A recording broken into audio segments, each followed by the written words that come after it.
Hey, good morning. We're sitting here in Missouri. We're overlooking one of our analogic food plots here we planted. And I wanted to kind of just take a minute here and explain how I do my food plots. And what I'm using there is I hook a Swisher rough cut. It's a 44 inch. Basically, it's a belt-driven brush hog. And I'll come in here and I'll mow all this stuff down. I use it for all my trails and everything. And then after that, I'll come in here with my Workhorse Sprayer, which is a boomless sprayer I've got in the back of the UTV as well.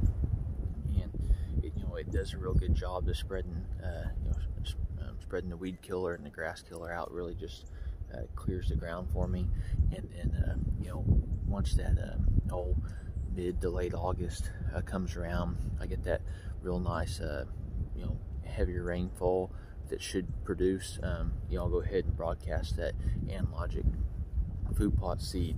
And then, throughout the months of September and October, generally that growth should really get established. And by the time you're hunting mid-September or October 1st, you should have a really nice food plot to hunt over.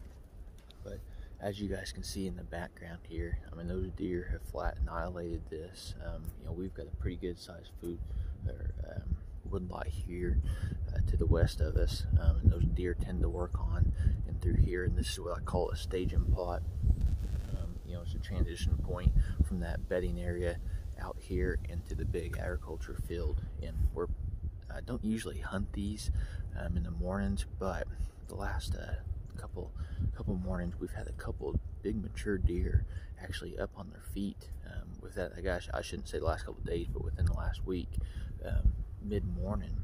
So not for sure what's getting them up and moving, but I thought, well, I need to come in here and get another camera established.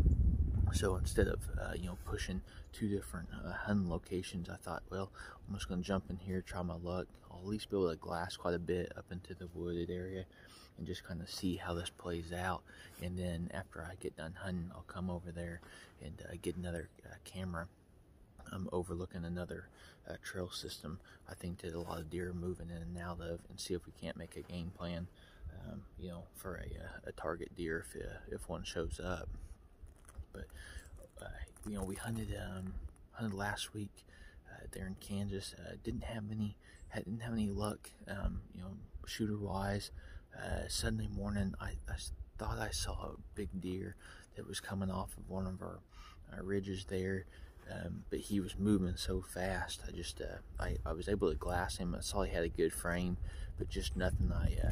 Just wasn't fast enough to be able to pull up even the camera to even get any kind of footage on him. But that's the nature of it. We saw a lot of deer up there, just nothing that that we actually wanted to harvest. But there wasn't one hunt that we went on that we didn't end up seeing deer. So that's always a bonus. Sometimes you eat your tag in Kansas, but I set my standards pretty high in that state to 150 or above for the most part. And sometimes you don't have one of those deer walk in range, but it's still great to get out there. Had some pretty cool encounters with some turkeys. I got some pretty good photography on those guys. But throughout this weekend, we've got a pretty good sized front moving through here. It should be, I think, mid-40s today.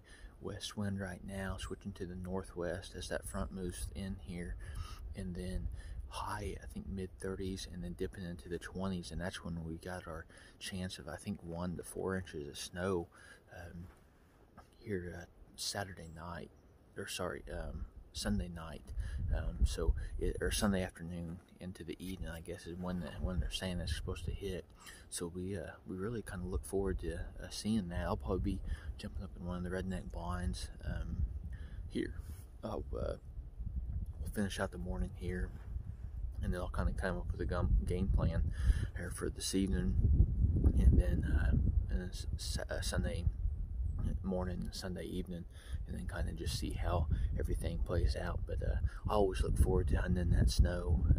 You know, it's just one thing that I absolutely just love.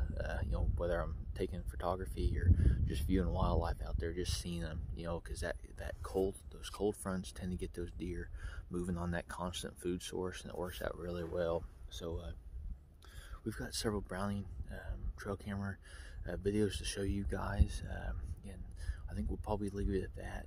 You know, hopefully you guys are still out there, you know, staying active in the woods, whether it's scouting or, you know, taking the youth out there, or just out, you know, getting out there and hunting when you can. So best of luck on your guys' upcoming hunt.